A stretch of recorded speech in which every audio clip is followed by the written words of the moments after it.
오늘 하나님 말씀은 디모데전서 1장 1절부터 11절까지 보겠습니다. 오늘부터는 디모데전서 말씀을 연속으로 강의하겠습니다. 디모데전서 1장 1절부터 11절까지 말씀을 찾으셨으면 저와 여러분들이 한 절씩 교독하겠습니다. 우리 구주 하나님과 우리의 소망이신 그리스도 예수의 명령을 따라 그리스도 예수의 사도된 바울은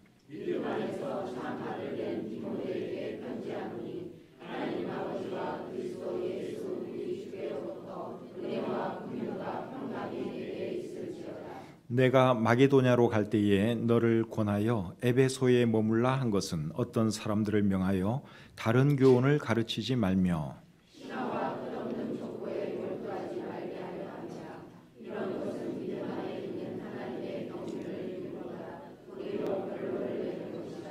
이 교훈의 목적은 청결한 마음과 선한 양심과 거짓이 없는 믿음에서 나오는 사랑이거늘 율법의 선생이 되려 하나 자기가 말하는 것이나 자기가 확증하는 것도 깨닫지 못하는도다.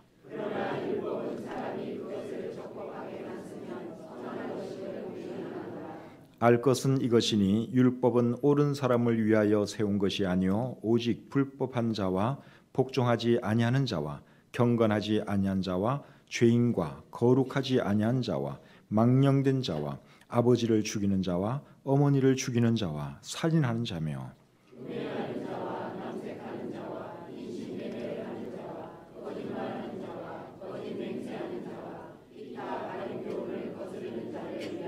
다 같이요. 이 교훈은 내게 맡기신 바 복되신 하나님의 영광의 복음을 따름이니라. 아멘. 은혜와 사랑이 충만하신 하나님 아버지, 오늘도 저들에게 복된 주의를 허락해 주시고 또 주님 앞에 나와 우리 주님을 예배할 수 있도록 해주셔서 감사합니다. 우리가 살아있는 것도 하나님의 은혜고 또 참 구원받은 것도 하나님의 은혜고 또 앞으로 살아가는 것도 하나님의 은혜인 줄 저희가 믿습니다. 하나님 아버지, 늘 하나님 은혜에 감사하는 저희들 되게 도와주시고 하나님 기뻐하시는 삶을 살아가시도록 도와주시옵소서. 부족한 종이 말씀을 전할 때 함께해 주시고 오늘 이 말씀이 우리들 모두에게 또 귀한 교훈의 말씀이 되게 해 주시옵소서. 모든 것 감사드리며 예수님의 이름으로 기도드립니다. 아멘. 자리에 앉겠습니다. 성경은 구약과 신약으로 나누어져 있고 구약은 39권 그리고 신약은 27권의 책으로 이루어져 있습니다. 신약 27권 중에서 13권의 책을 누가 썼는가 하면 사도 바울이 썼습니다. 그러니까 27권 중에서 13권을 사도 바울이 썼으니까 신약 성경의 거의 절반을 사도 바울이 쓴 것입니다. 정말 대단한 사람이죠. 아무나 하나님께서 그런 축복을 주신다고 생각하지 않습니다. 하나님께서 쓸만한 사람을 쓰셔서 이제 성경의 상당수를 사도 바울로 하여금 기록하게 했는데 이런 것 보면 사도 바울이 얼마나 위대한 하나님의 사람이었는가 하는 것을 알 수 있습니다. 그런데 사도 바울이 쓴 13권의 책은 그 대상에 따라서 크게 둘로 나누어집니다. 9권은 교회를 대상으로 기록이 되었고, 즉 성도들을 대상으로 기록이 되었고 4권은 개인을 대상으로 기록이 되었습니다. 개인을 대상으로 기록한 4권의 책이 뭔가 하면 디모데전서, 디모데후서, 디도서, 빌레몬서 이 4권이 사도 바울이 어떤 개인에게 쓴 편지입니다. 오늘부터는 몇 차례에 걸쳐서 디모데전서를 통해서 하나님께서 우리에게 주시는 은혜를 나누기 원합니다. 디모데전서는 우리가 이미 잘 아는 것처럼 사도 바울이 디모데에게 쓴 편지지요. 1절과 2절을 보시면 그것을 말씀하고 있습니다. 우리 구주 하나님과 우리의 소망이신 그리스도 예수의 명령을 따라 그리스도 예수의 사도된 바울은 믿음 안에서 참 아들 된 디모데에게 편지하노니. 그러니까 디모데전서의 기록자는 누굽니까? 사도 바울이고 수신자는 디모데지요. 그런데 바울은 자기 자신에 대해서 어떻게 소개를 하고 있는가 하면 그리스도 예수의 사도라고 말씀을 하고 있고 그리고 그것은 그리스도의 명령을 따라 된 것이라고 말씀하고 있습니다. 그리스도의 명령을 따라 사도가 되었으면 어떻게 해야 되겠습니까? 최선을 다해 사도의 직분을 감당해야죠. 그래서 사도 바울은 자기의 목숨을 바쳐가며 사도의 직분을 잘 감당했습니다. 그렇게 하다가 결국 순교했죠. 그런데 사도 바울뿐만 아니라 다른 모든 사도들도 다 마찬가지입니다. 예수님께서 예수님의 제자들을 부르실 때 어떤 말로 부르셨는가 하면 나를 따라오라. 그 말로 제자들을 다 불렀습니다. 나를 따라오라 하는 이것은 명령이죠. 이건 명령이에요. 너 나를 따르라. 예수님께서 그렇게 제자들을 한 사람 한 사람 다 불렀습니다. 이 명령에 순종해서 그들이 예수 그리스도의 사도가 되었습니다. 그리고 그들은 그들을 불러주신 예수 그리스도에게 충성을 다하다가 결국 다 순교하고 말았죠. 여러분, 예수님은 우리의 주님인 거 여러분 믿으시죠? 예수님은 우리의 왕이 되시는 분이십니다. 그래서 예수님께서 명령하시면 무엇이라도 순종해야 할 줄 믿습니다. 우리를 불러주신 분이 예수님이시고 우리를 세워주신 분이 예수님이신데 예수님이 우리에게 뭐 하라 그러면 그런 두말 없이 해야 하는 것이죠. 그리고 예수님께서 우리를 부르셨으면 뒤돌아보지 말고 앞만 보고 달려가야 할 줄 믿습니다. 누가복음 9장 62절에서 예수님이 뭐라 그러셨는가 하면 손에 쟁기를 잡고 뒤를 돌아보는 자는 하나님의 나라에 합당하지 아니하다고 말씀하고 있습니다. 그래서 예수님이 우리를 불러주셨으면 주님 바라보고 앞만 바라보고 끝까지 달려야 하는 것이죠. 디모데후서 2장 3절과 4절에서는 또 이렇게 말씀하고 있습니다. 디모데후서 2장 3절 4절 말씀. 자, 우리 같이 한번 읽어보겠습니다. 디모데후서 2장 3절 4절 시작. 너는 그리스도 예수의 좋은 병사로 나와 함께 고난을 받으라. 병사로 복무하는 자는 자기 생활에 얽매이는 자가 하나도 없나니 이는 병사로 모집한 자를 기쁘게 하려 함이라. 이 말씀을 보시면 사도 바울은 자기 자신을 그리스도의 병사라고 인식을 했어요. 그리고 디모데에게도 그리스도의 병사인 것을 인식시켜주면서 고난을 받으라고 말씀하고 있습니다. 주님을 위한 고난이라면 싫어하지 말고 기꺼이 감당하라 그 말이죠. 그래서 우리도 여러분 고난이 우리에게 찾아오면 그것이 특별히 주님을 위한 고난이라면 싫어하지 말고 기꺼이 감당해야 할 줄 믿습니다. 그리고 우리를 부르신 분이 예수님이라고 하는 그 사실을 늘 기억하면서 예수님을 기쁘게 하는 삶을 살아야 하는 것이죠. 이제 2절 말씀을 또 보시면 수신자인 디모데에 대해서는 사도 바울이 어떤 말을 하는가 하면 믿음 안에서 참 아들이라고 디모데를 일컫는 것을 우리가 보게 됩니다. 믿음 안에서 참 아들 된 디모데라 그랬죠. 사도 바울은 한평생 결혼을 안 한 사람입니다. 그렇기 때문에 그에게는 아내도 없었고 자식도 없었습니다. 그런데 그에게 어떤 아들이 있었는가 하면 믿음 안에서 얻은 영적인 아들이 있었습니다. 디모데가 사도 바울의 영적인 아들입니다. 그리고 디도도 그런 아들들 중에 하나였습니다. 디도서 1장 4절에 보면 같은 믿음을 따라 나의 참 아들 된 디도라 그랬어요. 우리 성경에 보면 이런 표현을 쓴 사람은 제가 볼 때는 디모데하고 디도밖에 없는 것 같습니다. 그 외에도 또 있었겠지만 특별히 디모데와 디도에 대해서 사도 바울이 많은 애착을 가지고 있었고 특별히 디모데에서 정말 많은 애정을 가지고 있는 것을 우리가 볼 수 있습니다. 여러분 우리에게도 이런 영적인 아들이 있으면 얼마나 좋을까요? 이런 영적인 아들, 디모데와 같은 이런 영적인 아들이 있으면 정말 행복한 일이죠. 영적인 아들, 영적인 자녀는 결혼 안 한 사람도 가질 수 있습니다. 나이가 많은 사람도 가질 수 있습니다. 어떻게 하면 여러분 이런 영적인 자녀를 우리가 얻을 수 있는 거죠? 일단 전도해야죠. 그리고 양육해야 하고 그리고 그들에 대해서 계속 관심을 가지고 잘 돌봐주면 그들이 어느 날 보면 우리의 영적인 자녀로 성장해 있는 것이죠. 우리 교회는 우리 교회 안에 영적인 자녀를 가지고 있는 그런 성도님들도 꽤 많이 계세요. 그런 분들은 이 교회 안에서 자기가 전도하고 또 양육한 이런 성도들 보면 얼마나 반갑겠습니까? 밥 먹지 않아도 아마 배부를 것 같아요. 그래서 우리가 여러분 그런 일을 해야 할 줄 믿습니다. 신앙생활 수십 년 했는데 내 영적인 자녀가 없다? 그런 좀 우리가 생각을 해봐야죠. 내가 지금까지 뭐 했나 생각해봐야 되는 거고 내 주변에 내가 영향력을 끼쳐서 참 이렇게 믿음 생활 잘하는 사람이 한 사람도 없다면 여러분 이제부터라도 우리가 그 일을 해야 할 줄 믿습니다. 목회를 하면서 제일 큰 보람을 느낄 때가 언제인 줄 아십니까? 내 목회를 통해서 영혼들이 구원받는 것을 볼 때 목회자는 행복합니다. 또 내 목회를 통해서 주의 종들이 세워지는 것을 볼 때 얼마나 큰 보람을 느끼는지 모릅니다. 이 세상에서 제일 보람 있는 일이 저는 사람을 키우는 일이라고 생각을 합니다. 사람 키우는 일, 이것만큼 보람 있는 일이 없어요. 육신의 자녀를 키우는 일도 여러분 얼마나 보람이 있습니까?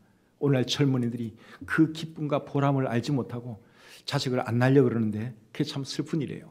물론 힘들죠. 자식 키우는 게 힘듭니다. 그러나 자식을 낳아서 기르는데 그게 기쁨과 보람이 있는 거죠. 그런데 여러분 영적인 자녀를 생산해내는 것도 얼마나 보람이 있는지 모릅니다. 그래서 저와 여러분들이 참 주님께서 얼마나 우리를 더 이 땅에 살게 하실지 아무도 모르지만 주님께서 부르시는 그날까지 영적인 자녀들을 만들어내는 그 일을 하면서 살아갈 수 있기를 바랍니다. 그 일이 행복한 일이고 그 일이 보람 있는 일이에요. 자, 2절 하반절 말씀 또 보겠습니다. 본문 2절 하반절.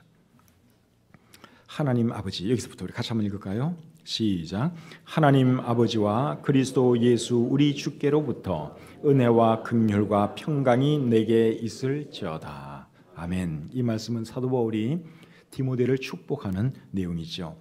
사도 바울이 편지를 쓸 때 항상 축복의 말을 하는데 주로 어떤 말로 했는가 하면 주님의 은혜와 평강을 기원한다 하는 말로 축복의 말을 했습니다. 그런데 디모데에게는 주님의 은혜와 평강에다가 뭘 하나 더 했습니까? 긍휼을 더했어요. 은혜와 평강 그리고 긍휼이 내게 있기를 원한다. 사도 바울이 그렇게 디모데를 축복해 주었습니다. 디모데 후서를 보셔도 똑같이 그렇게 인사를 합니다. 디모데 후서 1장 2절을 보시면 하나님의 은혜, 평강 그리고 긍휼까지 기원하는 것을 여러분들이 보실 수 있습니다. 다른 사람들에게는 안 그랬어요. 다른 교회에게는 항상 주님의 은혜와 평강을 기원한다 그렇게 말을 했는데 유독 디모데에게만 긍휼을 하나 더 얹어서 축복한 것을 우리가 볼 수 있습니다. 그렇게 한 이유가 뭘까요? 제 생각에는 디모데에게 특별히 하나님의 긍휼이 필요했기 때문이 아닌가 생각합니다. 이 디모데는 젊은 목사였어요. 그리고 겁도 상당히 많은 사람입니다. 거기다가 건강까지 좋지를 못했습니다. 그러니까 사도 바울이 디모데만 생각하면 늘 마음이 애잔한 거죠. 그 젊은 저 친구가 목회는 잘하고 있을까? 사람들에게 시달리지는 않을까? 그리고 위가 안 좋은데 건강관리는 어떻게 잘하고 있는지 모르겠다. 늘 사도 바울이 디모데인가 생각하면 그런 애잔한 마음이 있습니다. 그래서 디모데를 생각하면서 하나님의 긍휼 그것을 이제 기원한 것이죠. 근데 여러분 디모데에게만 이 긍휼이 필요할까요? 그건 아니죠. 저와 여러분들에게도 하나님의 은혜와 평강이 필요하고 그것에다가 하나님의 긍휼까지 필요하다고 생각합니다. 우리에게 하나님의 긍휼하심이 필요해요. 저에게는 정말 하나님의 긍휼이 여기심이 많이 필요한 것 같습니다. 하나님이 저를 긍휼히 여겨주시지 아니하시면 제가 살아갈 수가 없어요. 목회할 수가 없습니다. 아마 여러분도 다 그렇다고 생각이 듭니다. 그래서 바라기는 하나님의 은혜와 평강뿐만 아니라 하나님의 긍휼까지 저와 여러분들의 삶에 충만할 수 있기를 바랍니다. 2절 하반절 말씀을 제가 여러분들에게 주시는 말씀으로 읽을 테니까 여러분 이 말씀 하나님의 말씀으로 잘 받으시고 이 말씀이 여러분들 삶 가운데 이루어졌으면 좋겠습니다. 하나님 아버지와 그리스도 예수 우리 주께로부터 은혜와 긍휼과 평강이 여러분에게 있을지어다. 아멘. 아멘 안 한 사람에게는 제가 보장 못해요. 그러니까 믿음으로 받으면 하나님께서 그런 축복 주실 줄 믿습니다. 자, 지금까지는 디모데전서의 서론이었고 이제부터 본론 부분을 살펴보겠습니다. 3절 4절 같이 읽겠습니다. 시작. 내가 마게도냐로 갈 때에 너를 권하여 에베소에 머물라 한 것은 어떤 사람들을 명하여 다른 교훈을 가르치지 말며 신하와 끝없는 족보에 몰두하지 말게 하려 함이라. 이런 것은 믿음 안에 있는 하나님의 경륜을 이름보다 도리어 변론을 내는 것이라. 자, 3절 말씀을 잘 보니까 바울이 마게도냐로 갈 때에 디모데에게 뭐라 그랬는가 하면 에베소에 머물러 있으라 그 말을 했습니다. 근데 사도행전을 여러분들이 읽어보시면 사도행전에는 그런 내용이 나오지를 않습니다. 사도 바울의 웬만한 행적이 사도행전에 다 기록이 되어 있는데 3절에서 있었던 이런 일, 마게도냐로 갈 때 디모데에게 에베소에 있으라 이렇게 말한 그런 내용이 사도행전에는 나오지를 않습니다. 그래서 성경을 연구하는 사람들은 어떻게 생각하는가 하면 3절에 기록된 이 일은 사도행전 28장 이후에 있었던 일로 그렇게 이해를 합니다. 사도행전은 28장에서 끝이 나죠. 그리고 이제 사도행전 28장 이후에도 사도 바울의 삶은 계속되잖아요. 그 이후에 아마 이런 일이 있었을 것이다. 성경학자들이 그렇게 생각을 합니다. 그래서 성경학자들의 연구에 의하면 사도 바울은 로마 감옥에 갇혔다가 다시 풀려납니다. 그리고 몇 년 뒤에 다시 로마 감옥에 들어오게 되고 로마 감옥에서 순교하게 되죠. 그리고 디모데 전서와 디도서는 언제 기록이 되었는가 하면 로마 감옥에서 풀려나서 자유롭게 생활할 때, 자유롭게 사역할 때 기록을 했다고 성경학자들이 그렇게 생각하고 있습니다. 그런데 3절, 4절 말씀을 잘 보시면 사도 바울이 디모데에게 에베소에 있으라고 한 그 이유가 무엇입니까? 여기 나와 있는데 어떤 사람들을 명하여 다른 교훈을 가르치지 말며 신하와 끝없는 족보에 몰두하지 말게 하려고 디모데를 에베소에 있으라고 했다고 여기 말씀하고 있죠. 여기서 말씀하는 다른 교훈은 사도 바울이 가르친 교훈과 다른 교훈을 말하는 것입니다. 즉 거짓 교훈을 말하는 것이죠. 그러니까 에베소에 그런 사람들이 상당히 많았던 것 같습니다. 엉터리 복음, 거짓 복음을 전하는 그런 사람들이 상당히 많은 것 같아요. 그런데 그런 사람들은 무엇에 몰두했는가 하면 신하와 끝없는 족보에 몰두했다고 말씀하고 있습니다. 신하가 뭔 줄 아시죠? 사실이 아닌 어떤 그런 신하, 당군 신하 이런 거 예를 들면 그러니까 사실은 아니에요. 그런 쓸데없는 신하에 이제 집착을 하는 거예요. 그리고 이제 족보, 구약 성경에 나오는 그런 족보라고 생각이 됩니다. 이제 그런데 계속 이제 파고들고 상상의 나래를 펴면서 사람들에게 가르치고 사람들을 현혹하고 사람들을 잘못 인도하고 하는 일을 한 것이죠. 그리고 7절 말씀에 보면 이 사람들은 율법의 선생이 되려 하나 자기가 말하는 것이나 자기가 확증하는 것도 깨닫지 못했다고 말씀하고 있습니다. 이게 무슨 말인가 하면 그 거짓 교사들이 하는 말은 다 헛소리였다 그 말이에요.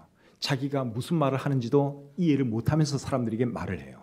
그리고 자기가 어떤 주장을 하기는 하는데 도대체 무슨 주장을 하는지 자기도 몰라요. 그러면서도 어떤 주장을 해요. 그러니까 그게 다 헛소리가 아니고 뭐겠습니까? 6절에 보면 헛된 말이라는 표현이 나오죠.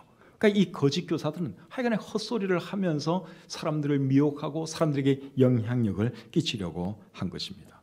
그리고 4절 하반절에 보니까 이런 것은 믿음 안에 있는 하나님의 경륜을 이룸보다 도리어 변론을 내는 것이라고 했습니다. 하나님의 경륜이라는 표현이 나오는데 하나님의 경륜은 쉽게 말하면 하나님의 일을 말합니다. 쉽게 말하면 그냥 하나님의 일을 말하는 거예요.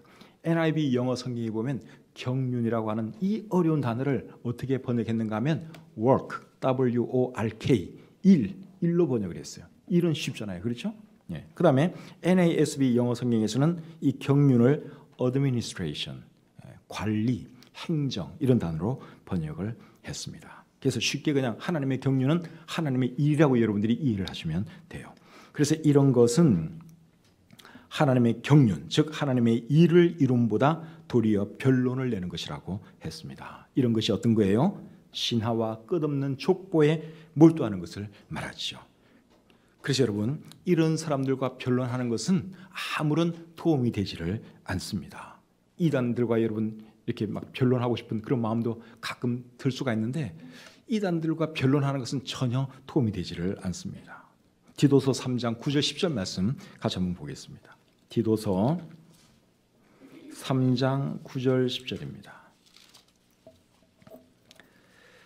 자, 찾으셨으면 우리 같이 한번 읽겠습니다. 시작. 그러나 어리석은 변론과 족보 이야기와 분쟁과 율법에 대한 다툼은 피하라. 이것은 무익한 것이요 헛된 것이니라. 이단에 속한 사람을 한두 번 훈계한 후에 멀리하라. 이단을 어떻게 하라 그랬어요? 멀리하라 그랬어요. 그러니까 그 사람들 붙들고 막 변론하거나 그러지 말라는 거예요. 왜 그렇게 하지 말라 그러는가 하면 그게 쓸데없는 일이거든요. 그렇게 한다고 해서 그 사람들이 돌아오느냐? 안 돌아옵니다. 여러분 한번 해보세요. 여간에서 그 사람들 돌아오질 않아요. 그리고 내가 또 이단에 넘어갈까? 또 당연히 아니고. 그러니까 괜히 시간 낭비하는 거예요. 이단들하고 막 변론하는 것은. 제가 신학교 다닐 때, 미국에서 신학교 다닐 때 여호와의 증인이 우리 집에 한번 찾아왔어요. 그래서 자꾸만 얘기를 하기를 원하길래 그래서 그럼 얘기 좀 하자고 해서 이제 얘기를 했습니다. 쉽게 말하면 변론을 한 거죠. 변론을. 이렇게 변론을 했는데 누가 이겼느냐? 제가 볼 때 제가 이겼어요. 제가 이겼어요. 그랬더니 그분이 다음에 우리 장로님 모시고 다음에 같이 오겠대요. 장로님 모시고. 근데 안 오더라고요. 그러니까 제가 괜히 시간 낭비한 거죠. 뭐. 여호와의 증인부터 괜히 시간 낭비만 한 것입니다. 그래서 우리 성경에 하여간 이단하고 논쟁하지 말고 변론하지 말고 한두 번 얘기하고 권해서 안 들으면 그냥 멀리하라. 우리 성경이 그렇게 교훈해 주고 있는 것이죠. 본문 5절로 가겠습니다. 5절. 자, 같이 읽을까요? 시작. 이 교훈의 목적은 청결한 마음과 선한 양심과 거짓이 없는 믿음에서 나오는 사랑이거늘. 5절에서 말하는 이 교훈은 이 명령이라는 말이에요. 이 명령이 어떤 명령인가 하면 3절과 4절에서 한 명령입니다. 3절과 4절에서 어떤 명령을 했는가 하면 어떤 사람들을 명하여 다른 교훈을 가르치지 말며 신하와 끝없는 족보에 몰두하지 말라고 한 그 명령을 말하는 거예요. 그런데 그 명령을 한 목적이 뭐냐? 그게 5절 말씀이에요. 정결한 마음과 선한 양심과 거짓이 없는 믿음에서 나오는 사랑, 그것이 그 명령의 목적이라고 말씀하고 있죠. 그러니까 그 사랑을 어떻게 하라는 것인가 하면 불러 일으키는 것, 그것이 다른 교훈 가르치는 사람들 못하게 하고 신하와 끝없는 족보 이야기하는 거 그거 못하게 하라 한 그 명령의 목적이라는 것입니다. 그래서 이 말씀을 통해서 알 수 있는 것이 뭔가 하면 우리에게 필요한 것도 결국은 5절에서 말하는 이런 사랑이라는 거예요. 5절에서 말하는 이런 사랑, 이게 우리에게 필요한 것입니다. 이런 사랑이 어떤 사랑이에요? 청결한 마음과 선한 양심과 거짓이 없는 믿음에서 나오는 사랑, 이 사랑이 우리에게서 우러나와야 하는 것이죠. 그게 우리가 신앙생활하는 목적이고 우리가 추구해야 하는 것입니다. 사랑하는 성도님 여러분, 이런 사랑이 우리에게서 우러나오도록 그렇게 했으면 좋겠습니다. 이런 진정한 사랑이 우리에게서 우러나오려면 어떻게 해야 될까요? 여기 나와 있는 대로 청결한 마음, 선한 양심, 거짓이 없는 믿음이 있어야 됩니다. 여기에서 정말 하나님이 기뻐하시는 그런 사랑이 나오는 것이죠. 하나님께 대한 사랑, 우리 주님에 대한 사랑, 사람들에 대한 사랑, 이런 것이 나오는 것이죠. 자, 8절부터 10절 또 계속 보겠습니다. 8절부터 10절. 그러나 율법은 사람이 그것을 적법하게만 쓰면 선한 것임을 우리는 아노라. 알 것은 이것이니 율법은 옳은 사람을 위하여 세운 것이 아니요 오직 불법한 자와 복종하지 아니하는 자와 경건하지 아니한 자와 죄인과 거룩하지 아니한 자와 망령된 자와 아버지를 죽이는 자와 어머니를 죽이는 자와 살인하는 자며 음행하는 자와 남색하는 자와 인신매매를 하는 자와 거짓말하는 자와 거짓 맹세하는 자와 기타 바른 교훈을 거스르는 자를 위함이니. 여기 보시면 사도 바울이 율법에 대한 이야기를 하고 있죠. 왜 율법에 대한 이야기를 하느냐? 에베소에 있는 거짓 교사들이 율법을 잘못 사용했기 때문에 그렇습니다. 여러분 7절 말씀을 다시 한번 보세요. 율법의 선생이 되려 하나. 거짓 선생들이 되기 원했던 것은 율법 선생이 되기를 원한 거예요. 율법의 선생이 되려 하나 자기가 말하는 것이나 자기가 확장하는 것도 깨닫지 못하는도다. 그러니까 그 당시 거짓 교사들이 율법을 가지고 아주 자기는 완전히 율법에 대해서 통달한 것처럼 율법에 대해서 권위자인 것처럼 행세하기를 원했어요. 그런데 사실은 엉터리 이야기만 했고 헛소리만 한 것이죠. 그리고 8절에 보시면 또 이렇게 말합니다. 그러나 율법은 사람이 그것을 적법하게만 쓰면 선한 것임을 우리는 아노라. 거짓 교사들이 적법하게 쓰지 않았기 때문에, 잘못 사용했기 때문에 이제 8절과 9절과 10절에서 율법에 대해서 사도 바울이 설명을 해 주는 것입니다. 이 말씀에 의하면 율법은 누구를 위한 것이라고 했어요? 불법한 자와 복종하지 아니하는 자와 경건하지 아니한 자와 죄인들을 위한 것이라고 말씀하고 있죠. 이게 무슨 말인가 하면 율법이 있기 때문에 사람들은 자기 자신이 죄인인 것을 안다, 그 말이에요. 로마서 7장 7절 말씀을 보겠습니다. 로마서 7장 7절. 로마서 7장 7절 보시면 중간에 율법으로 말미암지 않고는 내가 죄를 알지 못하였으니 곧 율법이 탐내지 말라 하지 아니하였더라면 내가 탐심을 알지 못하였으리라. 그러니까 율법이 있기 때문에 우리가 이거는 죄로구나, 이런 것을 우리가 알 수 있는 것이죠. 율법을 통해서 죄인인 것을 알면 그 다음에 어떻게 해야 되겠습니까? 죄의 문제를 해결하고 구원받아야 되겠죠. 사람이 구원받는 것은 이제 예수님을 믿음으로 가능하다 하는 것이죠. 갈라디아서 2장 16절에 보시면 이런 말씀이 있습니다. 갈라디아서 2장 16절.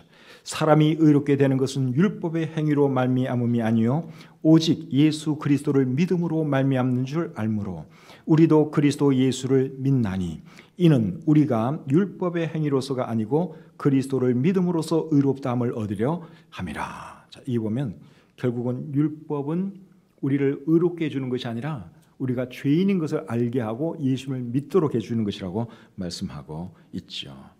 그러면 여러분, 율법 없는 이방인들은 어떻게 자기 자신이 죄인인 것을 알 수 있을까요? 원래 율법이라는 것은 하나님께서 이스라엘 사람들에게 준 거잖아요. 이방 사람들에게 준 게 아니에요. 그러면 율법 없는 이방 사람들은 어떻게 자기가 죄인인 것을 알 수 있느냐? 어떻게 알 수 있는가 하면 율법 몰라도요, 알 수 있는 방법이 있어요.